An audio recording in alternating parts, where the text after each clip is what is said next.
Recorded live at Talks and Tasting Studios, it's the Clerical Errors Podcast, the podcast that shows you what's behind the collar. Let's go! From the Talks and Tasting Studios, this is the Clerical Errors Podcast, the podcast that shows you what's behind the collar. This is Bullhagen. This is Berg. This is Vicar. And Peter's here. Hey, Pete. All energized. A late morning recording. Ready to go. Everyone have a nice Christmas so far? Always. Yeah. All right. Did you get anything special from Santa? No coal even. I got a generous gift from the congregation. Always appreciated. Yep. Gifts are good. And I got some... Unless it's gifts given in German, then that's poison. That's right.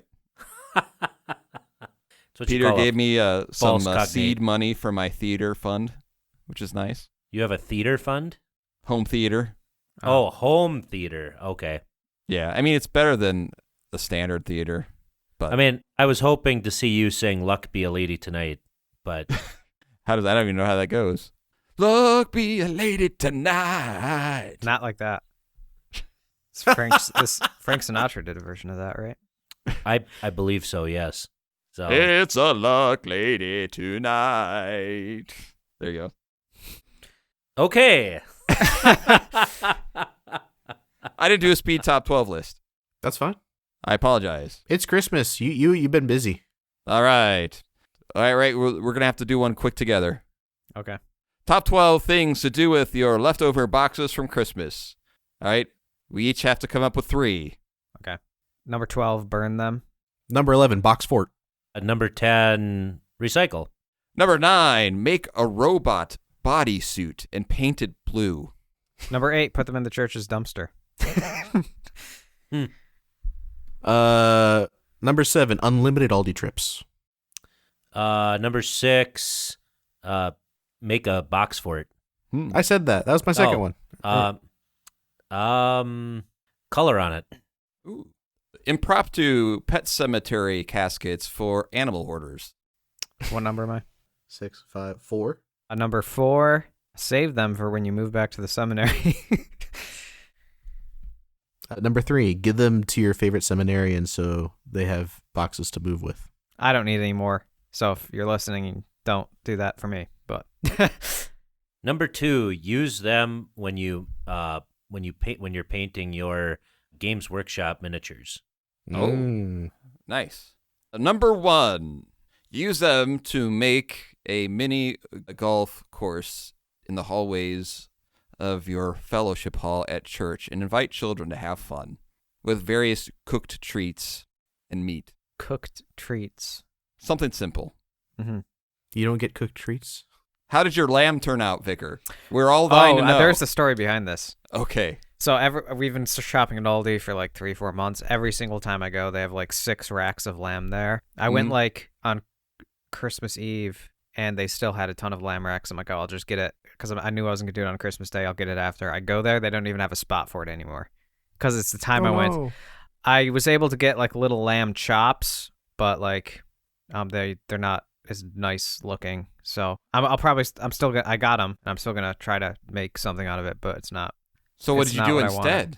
That's probably through you. You've been planning that for a long time. Well, I'm still basically using the same recipe. It's just going to have to be with the lamb chops, and it's just not going to look as nice.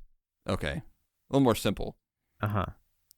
And the lamb chops are annoying because each one has a little bone in it, so like I'll have to account for that with how I played it.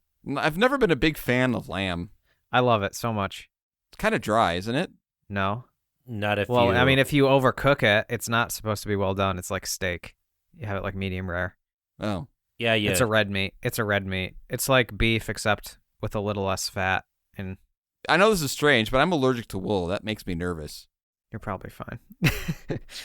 Yeah, if you Hey, do it in Hannah, the smoker, you're a dietary expert. If you have a wool allergy, can you still eat lamb? Vicar, where can she get a hold of us? You can email us at feedback@clericalerrors.org. We have a Facebook page, facebook.com/clericalerrorspodcast. We have an X at clericalerrorspP, P for podcast. XB Twitter. Pro. And we have a Patreon, patreon.com/clericalerrorspodcast. All right, Vicar, what am I preaching on? You are preaching on Matthew 2, 13 through 20, 3. So we have the flight to Egypt and death of holy innocents, etc. Which reads, "Now when they had departed, behold, an angel of the Lord appeared to Joseph in a dream and said, 'Rise, take the child and his mother and flee to Egypt and remain there until I tell you, for Herod is about to search for the child to destroy him.' And he rose and took the child and his mother by night and departed to Egypt and remained there until the death of Herod. This was to fulfill what the Lord had spoken by the prophet, 'Out of Egypt I called my son.' Then Herod, when he saw that he had been tricked by the wise men, became furious, and he sent and killed all the male children in Bethlehem and in all that region who were 2 years old or under, according to the time he had ascertained from the wise men. Then was fulfilled what was spoken by the prophet Jeremiah. A voice was heard in Ramah, weeping and loud lamentation, Rachel weeping for her children. She refused to be comforted because they are no more. But when Herod died, behold, an angel of the Lord appeared in a dream to Joseph in Egypt, saying, 'Rise, take the child and his mother, and go to the land of Israel, for those who sought the child's life are dead.' And he rose and took the child and his mother, and went to the land of Israel. But when he heard that Archelaus was reigning over Judea in place of his father Herod, he was afraid to go there, and being warned in a dream, he withdrew to the district of Galilee. And he went and lived in a city called Nazareth, that what was spoken by the prophets might be fulfilled. He shall be called a Nazarene." So, All right. A lot to go with that one. yep. Did you say Archelaus? I just I pick a pronunciation in the moment and I act confident. Oh, And I like that Archelaus. It's like I believe I can fly. Ha! yeah, Archelaus was known to be pretty violent, I guess. So that's why they didn't go back to Judea and went north. Right. Borg would know. Say it again. Sorry, I was looking something up. The Archelaus was known to be pretty violent, right? So that's why they went north to Galilee. Yeah. The Romans actually removed him as a ruler because of his incompetence and his cruelty. And this is when we get a Roman governor in the provinces. This is just a very fascinating thing to think about because, everyone is so interested in politics today, but the politics surrounding Jesus' birth are wild. Yeah. Herod the Great is an Idumean. He's building his temple, one of the greatest edifices of that time period. Herod the Great is also crazy. He's very sick at this time. They believe that he has arteriosclerosis, which is a chronic disease characterized by abnormal thickening and hardening of the walls of the arteries. And so Herod was in a really bad state. He was in great pain and in mental and physical distress. He altered his will 3 times and finally disinherited and killed his firstborn son, Antipater. After an unsuccessful attempt at suicide, he died, and his final testament provided that subject to Augustus's sanction, his realm would be divided among his sons. Archelaus should be king of Judea and Samaria, with Philip and Antipas sharing the remainder as tetrarchs, which was a much lower. So, it's just very interesting here to see this sort of paranoid man who kind of clawed his way up to kingship, and how does he react to the Christ child? Very, very violently, which is what you could expect by one who has the sword of Damocles dangling over his head. I believe it's Josephus who says that when he was dying, he actually put all the great and prominent men, he shut them up in, I can't remember if it was an amphitheater or something along those lines, and he was going to slaughter them when he died, so that way people would mourn and not rejoice when he finally did die. So this guy, he was a bad dude. He killed his firstborn son, so killing babies of complete strangers is not exactly foreign to Herod the Great. Gotcha. You could almost make like a mob style movie from some of that stuff. Yeah. You know what I mean?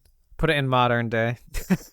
Yeah, it is really quite amazing. And, there's politics and evil rulers back then just as there are today, right?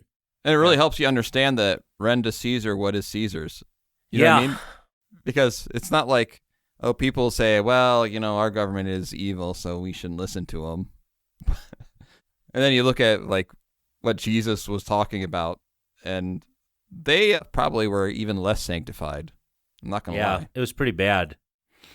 Do you guys have stuff you But want to his- talk about here? I mean, There's kind of 3 different ways that you could, at least that popped out to me, that you could preach on it. All right. And it's almost section by section. So you have him going to Egypt, and there's that citation from the prophet, "Out of Egypt I called my son." So now he's walking in the steps of Israel to come out of Egypt. And then when he goes and he's baptized, it's like he's crossing over the Jordan. So he's fulfilling what Israel couldn't, and he's being the kind of son that they weren't, because that prophecy, first and foremost, referred to the nation of Israel. And now it's being applied to Christ because he's fulfilling what they couldn't. And that's what you see in his baptism when he goes out into the wilderness afterwards and has victory over the devil. So you could teach about Christ fulfilling the law from that. And then you could also teach how, like, government officials, however much they try to stifle the gospel, like, they have absolutely no power over it, because nothing will stop the will of God advancing. It doesn't matter how many people you kill. And you could think of, like, they're kind of like the first martyrs for the sake of Christ in the New Testament, right? Yeah. And it's like Christ is an infant, therefore infants will be persecuted for his sake, right?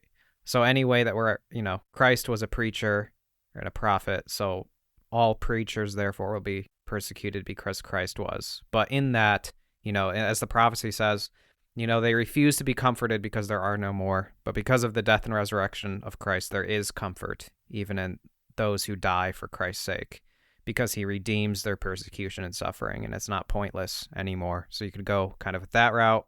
Let me think. So I'm going to Bullhagenize a couple of those. Okay, yeah. All right. So one is, so the point that you kind of made of, like, the preacher, the government hating, Mm-hmm. I would almost make that more a generalized thing, and that when the holiness of God is confronted with the wickedness and the jealousy of mankind, it often meets violently. Mm-hmm. And so you could obviously then use that to show how in that violence, in this case, it was for the infant children, but also then the holiness of God and the sinfulness of humanity then met in the death of Jesus. Yeah. And I think there's some applications then too with the internal struggle of the Christian, how in us we have exactly that same deadly battle going on. Yeah. Between the old Adam and the new man. And I think for me the key thing with that is the fact that Herod doesn't actually have any power, right? He's on the throne technically, but he can't accomplish anything against Christ. It's the same thing with the Pharisees, right? When, the prophecy speaks of how Jesus responds to the Pharisees, a bruised reed, he will not, basically it says he won't answer them on their own terms. And, like, even when he dies, it says he yields up the spirit, no one takes my life from me. I lay it down of my own accord. It's like you think of Psalm 2, the nations plot in vain and the kings conspire against the Lord's anointed, but they can't actually accomplish anything they want, even if it seems like they have this great might and power. Mm-hmm. The one other thing that you might be able to pick up on is at the end where it said he shall be called a Nazarene, and there's no reference that says that specifically. And Matthew knows that, obviously, because he words it differently. He says, by the prophets, generally speaking. He knows he's not making a citation. And some people speculate if that's a play on words with, like, the word Nazar in Hebrew. I don't think it is. I think it's just a little bit of a coincidence. So I'm willing to have my mind change if Berg has other thoughts. But in my mind, it's just Matthew pointing out the fact that he will be despised and rejected by men. Because, who is it? One of the disciples in John says, "Can anything good come out of Nazareth?" And you kind of take that as being like a prejudiced statement, but in his mind it's a fair question because there's no prophecies that speak of Nazareth. So I think, like, Matthew's showing how, the kind of Messiah that you're getting is not the kind that you're expecting in a lot of ways, even though he does fulfill the Old Testament. Right. So you could kind of talk about the humbleness of Christ, that, he's not necessarily what men expect to receive. Maybe you could go that route. I don't know. What do you think, Berg? Yeah, I've done some work here in the past on this. I actually started putting together a study Bible before I discovered the Elector Bible, which I am now translating. And I think with the 3 prophecies here, it's very interesting because, really the 3 prophecies in our text today are all typological in their in their thinking, both in terms of Hosea 11:1, and some have taken this as a predicative prophecy, but it's really more of a type. I mean, that's almost the better position here. And then Jeremiah 31:15, and you've mentioned this before. In Jeremiah 40, verse 1, we see that Ramah is a staging ground for the deportation to Babylon. The cause of weeping there is not deportation, but seems to be God revoking his promise of a Messiah. And then the one you're mentioning here, the Natsarah is a feminine of Netzer, a twig or root or branch. And we do see that language referred to for Jesus, but I think it can almost have a double meaning here of both branch, but also, like you said, this Galilee of the Gentiles in which Nazareth is located is a pretty bleak place in terms, a worthless place. Hiram says some pretty terrible words about, this region. So, it seems to be kind of it seems to have multiple layers of meaning in this, you know. But that's a rich text. Yeah. So, I wound up with the last sermon. We talked about doing the vocations. That's why the sermon I wound up doing for this past Sunday. Nice. Living the dream. I kind of like that one. Yeah. All right, so we have the long-anticipated Superfan who has given us his report on the Ember Days. And Berg, can you refresh us? Who wants to refresh us on the Ember Days? Okay. So, Ember Days are quarterly periods of prayer and fasting in the liturgical calendar of Western Christian churches. The term is from Old English, yimbren, possibly derived from the Latin quatuor tempora. These fasts traditionally take place on Wednesday, Friday, and Saturday of the weeks following St. Lucy's Day, the 13th of December, the first Sunday in Lent, Pentecost, and Holy Cross Day, though some areas follow a different pattern. Ordination ceremonies are often held on Ember Saturdays or on the following Sunday. And I had made the point that the way I had normally heard about Ember Days was through the prediction of weather, which made us consider, now, how accurate are these Ember Days? And we were too lazy to figure this out, so we gave the assignment to our Superfan, who took it up and then asked us what form, and Peter, the producer, said he wanted it in the form of a crime podcast. Is that what you said? Yeah, true crime. True crime. So, Nice. So I like how he's giving you guys money, but then you think you can tell him what to do. But well, it is clerical errors, so yeah, I'm just giving you a hard time. I know, Vicar. That's why you annoy me so much. Yeah. So, Peter, how do you want to do this? We'll just watch the video like we do sometimes listening to things. Video is great, but we're an audio podcast, so you'll have to. I forgot. I need to ask If he wants us to publish it. If we can, share it. But in the meantime, we will just watch it. Hello, my name is Neil. I've been asked, in the service of the curiosity of the Clerical Errors podcast, by their superfan and world-famous church musician BaronAlbatross, to do some research on a weather prediction model surrounding the Ember Days of the church calendar. Now, when I was initially handed this project, I had to do quite a bit of research. If you asked me then what I knew about it, then, well, my answer would be not much unlike some of the people which I interviewed as part of the project. So pause it there. So he had some books that he he had Dracula as research? I guess so. But I like Dracula, so it's a good novel. It's better than Frankenstein. I'll fight you on it, Berg. I don't know. I really like Frankenstein, so that's just me, though. But I'm curious to know what if Dracula does have anything to do with this, and if so, what? And by the scenery is done on the beautiful, spacious campus of the Fort Wayne Concordia Theological Seminary in Fort Wayne. All right. Let's go. Okay, so I've just stopped Jeremiah, and we are going to ask him a little bit about this. So, Jeremiah, what do you know about the Ember Days? Not much of anything at all. Okay, Pedro, what do you know about the Ember Days? That's great. Nothing. Okay, that's great. So, let me explain what they are to you briefly.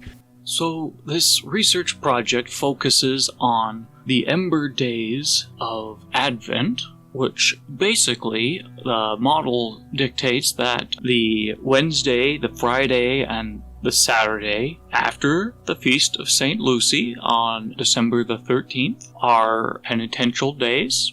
Pause it. I feel like the way he scripted this is to annoy Pastor Bullhagen as much as possible. Like, if there is a way that, like, will keep his attention the least amount, it's this. So, that's all I have to say. No, I'm... that is a form, though, right? The crime pack... Anyways. The true crime thing. Yeah, but just kind of like the meandering sentences, you know, slow speech. With your wandering mind, it's got to be torture. Well, it gives me time to think about the profound... The profundities. Profundities, there we go. But these days will predict the average weather of January, February, and March, respectively. So how does that strike you? What do you think about that? I mean, weather's a wild thing. You could not have said it better. No. So just all your first impressions. What do you think about that? Do you think that might work? Maybe not so much. You don't think so? Okay. Well, hey, that's fair enough. Because why would it? You know, why do you think it should? Okay, that's great. I want you to come and look at my data real quick. Okay, now let's look at the data here. So not only is it like true crime, but it's also like a 75-year-old doing true crime. That's I get like he's trying to do the persona of like someone geriatric who has a true crime podcast. You know? Am I wrong? I'm loving the winter vest, the poofy winter vest and the hat. I mean, I love the man on the street interviews. It's pretty great. Right. And I like the fact that he recorded on seems to be his child's Fisher-Price camera. Yeah, no, honestly, this is giving me like the Blair Witch Project vibes, like interviewing random people, low video quality, kind of slow off to the start, you know? But I'm digging it. Yeah, I don't know if I'm the only one here I've who's seen that movie. Yeah, but I like I mean, the Blair Witch Project. He's got a spreadsheet. Like it's crunching the numbers, you know. Crunching the numbers. Wow. I've gained more respect for the product of our seminary. This is what it took.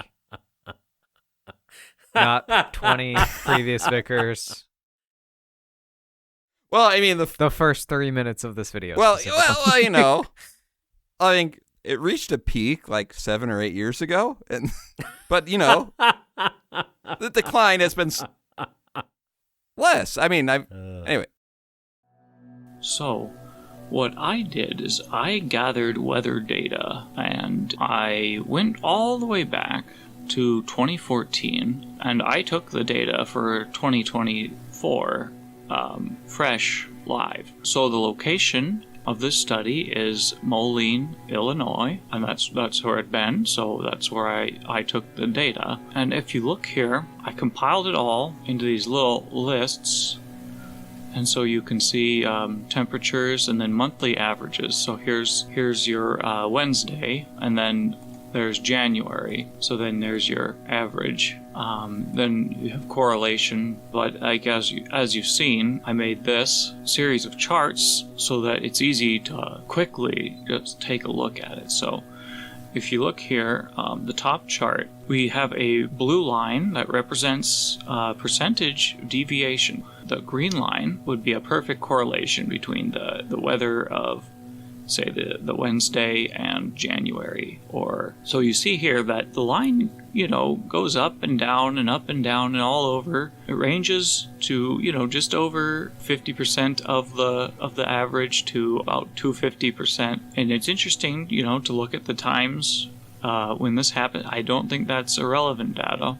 But you see it goes up and down and up and down. Down in this bottom chart, you see the difference in actual degrees. So your 0 line is here, and then, so sometimes a little lower, sometimes it's a little higher, right? Okay. Let's try and distill this down for audio. He has a few graphs that show the kind of the deviation from the expected outcome, right? Mm-hmm. And it deviates by as much as about 250% in some years. It's a little hard to see because it's a little bit low resolution. Does he have what's the median deviation? Or does he not have that? It's really hard to tell, man. You awake, Pastor? Yeah. Is anybody besides me getting anything out of this? Because Yeah. It's interesting. Okay. Yeah. I'm sure Burgess. Yeah, I'm sure. So, Berg, can you give us a quick summary of what he's been trying to say? Basically, he's been gathering data information to see what the deviations have been. And, his graphs really show that there's quite a bit of deviation, to be honest. So, All right, let's go. And then, and here, it shows in orange the actual temperature of the month versus the anticipated temperature according to the day. But I want to bring your attention to this chart. I think this is an interesting point in the data, is that if you take the average of all these 10 years, that's where you get the orange line.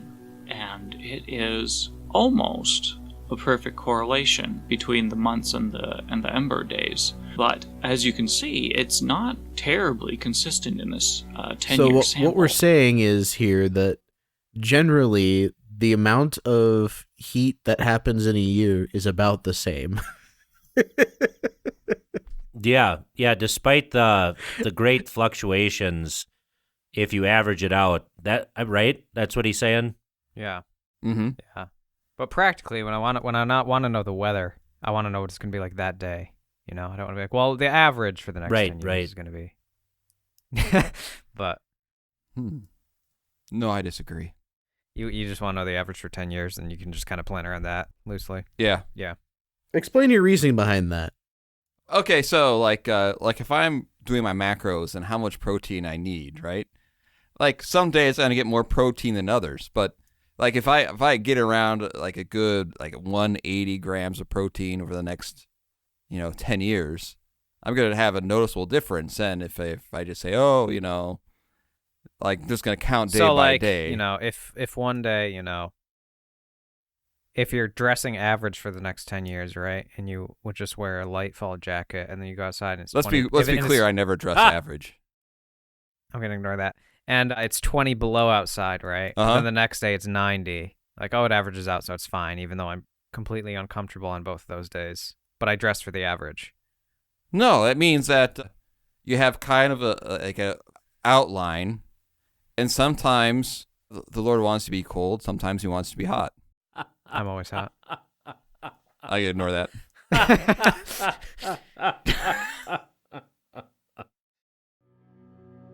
So if it's 2017 and you're wanting to make important decisions based on the average temperature of the month, you're not going to be having a good time with that. There's going to be things happening exactly you didn't expect in the weather, So I personally have some questions about the contemporary reliability of the model. All right, pause it. All right, you got to remember the purpose of this, right? Right? The purpose of this wasn't, do I have to wear warm socks today? I don't think that was a purpose. It's like for the month, right? The day represents the month. So, you're talking big picture, right? You're talking, would this be a good month to invest in a snowplow? Sure. Average? Yeah, maybe. Maybe not. I stand by that. this is where we have to ask the question is, why was this model kept up for so long? And why did they continue to use this model if it was unreliable? I have to assume personally, and I think my research bore this out, that the model had been more reliable in the past. And so the next question is global why? warming. Oh, okay. Why does every documentary have to go that direction? Maybe he's not. Every documentary ends up, well, it's global warming. Maybe he's not going there. We'll find out, I guess.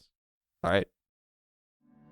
Okay, so now that you've looked at the data that I compiled in my research, now what do you think about the relevance of using this method to predict the weather? I think it's only right unless we have a Democrat in office. So you think that the accuracy of predicting the weather, according to the Ember Days, is valid as long as we have a Democrat in office, okay? Is that right? No, when we have a Republican. When we have a Republican in office, it works. Yeah. Yes. Okay. Very good. Very good. You did notice those deviations. And now, for what reason do you think that having a Democrat or a Republican in office would affect the accuracy of this model? Because the Ember Days are talking about a sacred fast that helps us to understand the world.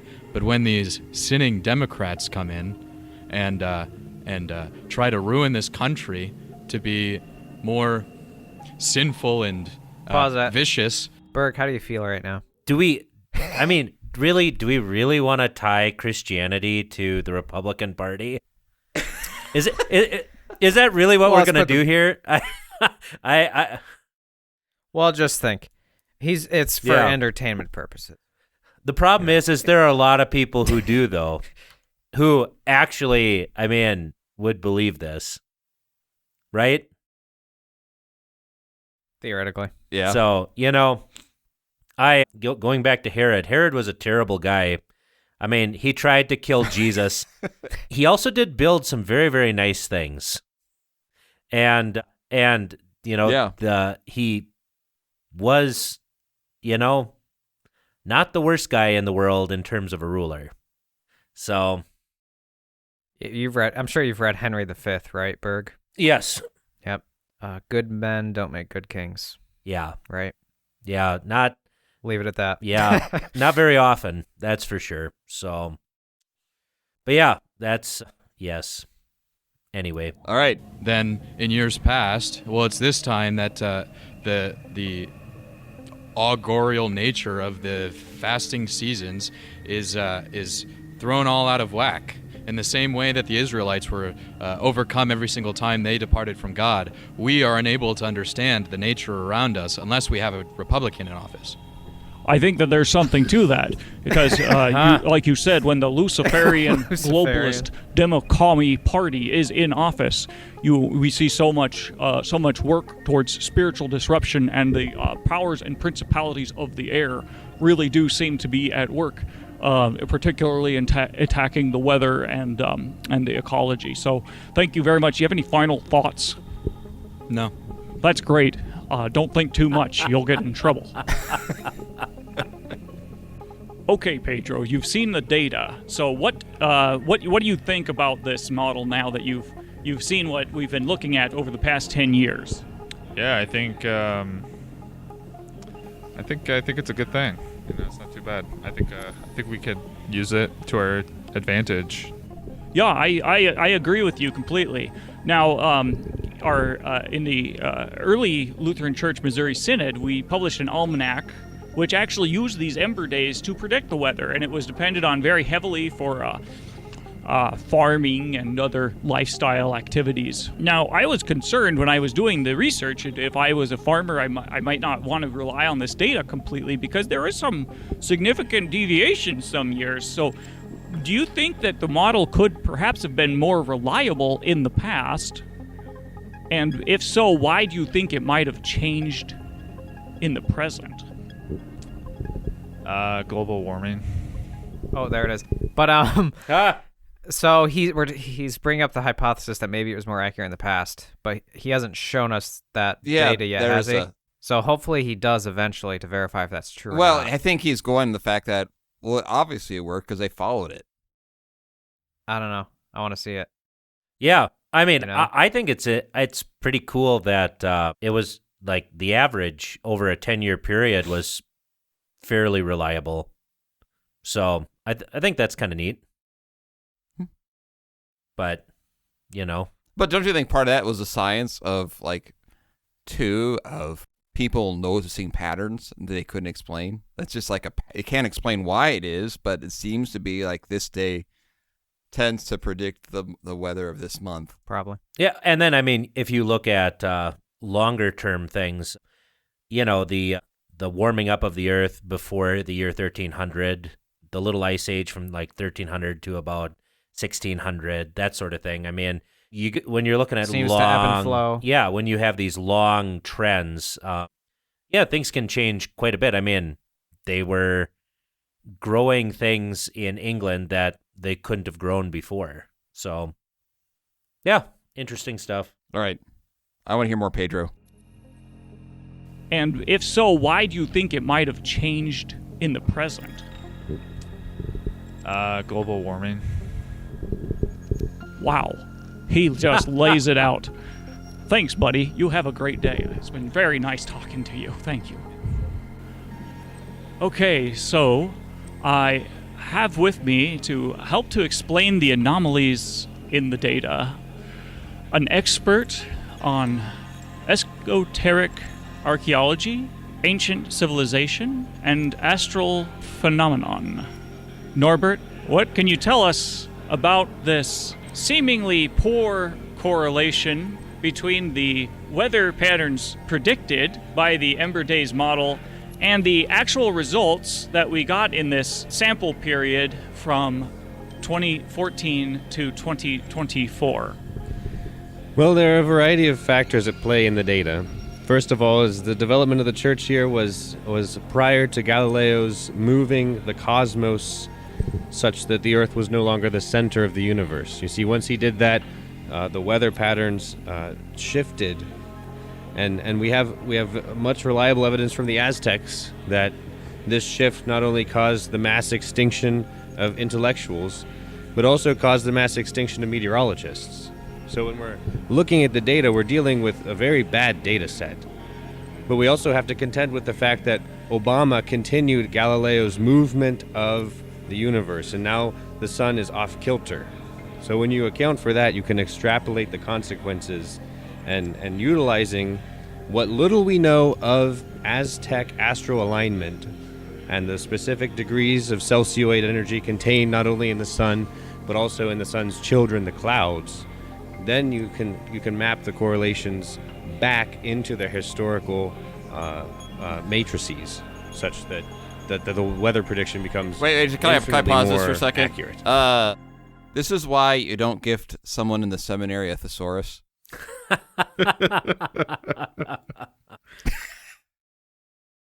I mean, I'm just waiting for the lost continent of Mu and Lemuria to make an appearance here. Maybe talk about the Conan the Barbarian, you know? Right. I just want to say that I find him to be a very pragmatic prevaricator with a propensity for oratorical sonorosity, which is too pleonastic to be expediently assimilated. That's just my thought. Took the words right out of my mouth. Yeah, you got a little Fort Wayne in you.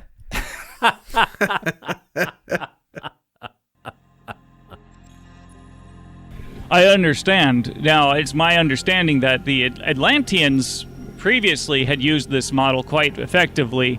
But yeah, how you're putting it, it sounds like the efficacy of the model continues to deteriorate as we get closer to the contemporary period, as these resources such as meteorologists and intellectuals begin to degrade and die away up until the point where Obama makes the final push. Is that about what you're trying to say? Well, you're dealing with several very complicated junctures in human history. The Atlanteans certainly had a model, but the innovation, the great period of innovation between the Atlanteans and the Aztecs made it such that the old model is entirely defunct. So all we have is a recovery of the Aztec model.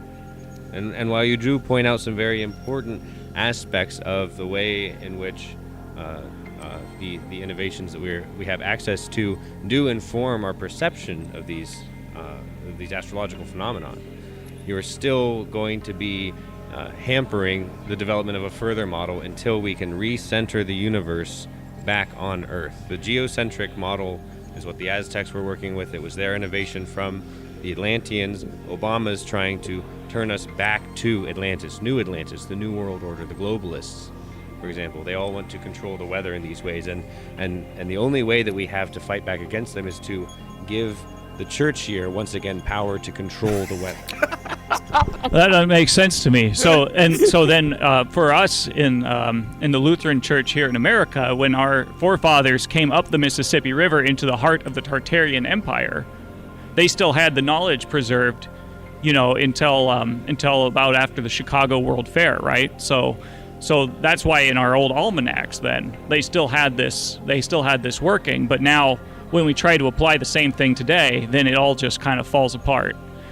Thank you for your insight and help on this. Do you have any last comments that might provide a little more elucidation to the listener? Just one thing that the listener might find interesting, that Pope Francis knows something that Obama doesn't, and that is that effecting a 3-year lectionary across the world is the final push that we need to end the Ember Days' ability to control the weather. Okay. 10 points to Gottesdienst. Thank you so much, Norbert. I really appreciate you taking the time out of the day. Well, there you have it, folks. Starting with Galileo and Obama and the Pope, we can see that it will be increasingly difficult to use traditional models like the Ember Days to predict the weather which is coming to us in the future on account of these wicked men and the immense wrath of God poured out over the amazing bloodshed which we spill into the open mouth of the earth every day in this land. Stay safe and stay informed. Neil, out. I think we're just left speechless. Hey, Peter, I have an idea. Yeah. I think I need to make a documentary about the documentary. Do you think you can make it about 17 minutes long? So, conspiracy theories aside, Ember Days are pretty consistent over a long period of time, it seems, right? You might have big fluctuations from year to year, but typically it averages out, right? Right. I'm still trying to piece it all together, like Obama. Just don't. Okay. Yeah, Probably Why won't didn't think- the more you think about it, the more confused Okay. you'll be, probably. So it's better to just. Well, I love it because, then geocentrism, right? Because we moved that's why it's getting more and more off, because we have a wrong understanding of our place in the universe, and it's a conspiracy of the New World Order to, it's amazing. Right. It's like watching Monster Hunter or something on Right. the quote-unquote History Channel these days. I guess my reaction is some of those explanations kind of feel like you kicked Joe Rogan in the groin and asked him, like, okay, here's a minute. Try to explain this, While microdosing LSD. Right. Edit that out, Peter. I don't know what to say, man. I didn't expect a documentary. No, I think we had asked for a true crime podcast, and we got a video presentation. Yeah. Right. So, BaronAlbatross, that was great, but you didn't follow the assignment. So, if we could get another try, but this time let's do a ballad. Can we do a ballad? The ballad of the Ember Days? It'll have to be a narrative. Traditionally, a ballad is a narrative. Right. Poetry, Of right? course. Berg, yeah. Berg would know. So if that's what you want, then yeah, we can do a It ballad. definitely has a beginning, a middle, and an end, right? Sure. No, see, this is with my ADHD. This is what I need. Okay, I'm gonna overrule that. Although you're the producer, I think he needs to explain his data in like a just 4-minute rap song. Okay, rap song. A rap song, right? Like a clear-cut rap song. It's your podcast. Clear cut rap song. Okay, so you have the clock starts now. You have 1 year because that's the precedent we have apparently set to figure out how to make a rap song about Ember Days. Right. Because because we didn't get the true crime podcast we asked for. Why do I feel like the Clerical Errors podcast was just punked? Well, that's what I'm doing. I'm reversing the punk because it's we didn't get what we asked for. We were very specific. We wanted a true crime podcast. So really, we need to get a make right from the Baron. You know, they missed You're gonna get like spoken word or some nonsense. We've suspended shipment on your T-shirt until they missed the PI in the last quarter. So we need to get a make right call. You know, that wasn't a hold, but wink, wink, nudge, nudge. You know, right? Yeah, but why Moline? Is that like a true? I wonder, like, where is like the place that shows the true nature of the Ember Days? I just can't believe he didn't talk about the Halo rings. I'm so confused of how this actually works. Like, if I live on the equator, what kind of weather is the Ember Days going to predict? Well, generally, if you're near the equator, you're in the mission field. So it doesn't matter. I feel like I've just been insulted, but I don't understand how. So you're saying when I was leaving church all this time, I was in the equator? This doesn't make any sense. All right. Well, this is, yeah. Yeah. So, where do we go from here? I don't have any brain cells. I think it's an left. episode. Okay. I time to not our finest work, but what are we gonna do? I know we already did it, but we'll do it one more time. Vicar, if they want to tell us what they thought of the documentary for the Ember Days, and maybe some suggestions. We haven't nailed down yet a ballad, a rap song. What would be a better medium for the podcast for the Baron to figure out? Where can they send that to us? You can email us at feedback@clericalerrors.org. We have a Facebook page, facebook.com/clericalerrorspodcast. We have a Twitter, or an X, sorry, @clericalerrorsp, P for podcast. And we have a Patreon at patreon.com/clericalerrorspodcast. All right, so there you go, listener. Let us know. Give us some ideas that we can task our listeners to do. Thank you for listening. Yeah. I'm sorry, I'm in a fog. Yeah, thank you for listening. I'm Berg. I'm Bullhagen. This is Vicar. And may your Ember Days be Republican. Thank you for joining us. This podcast is available on iTunes, Google Play, Spotify, or wherever else you get your podcasts. Questions, thoughts, concerns? You can contact us on Facebook at facebook.com/clericalerrorspodcast, on Twitter @clericalerrorsp for podcast, or email us at feedback@clericalerrors.org. Thanks for listening to Clerical Errors. See you next time.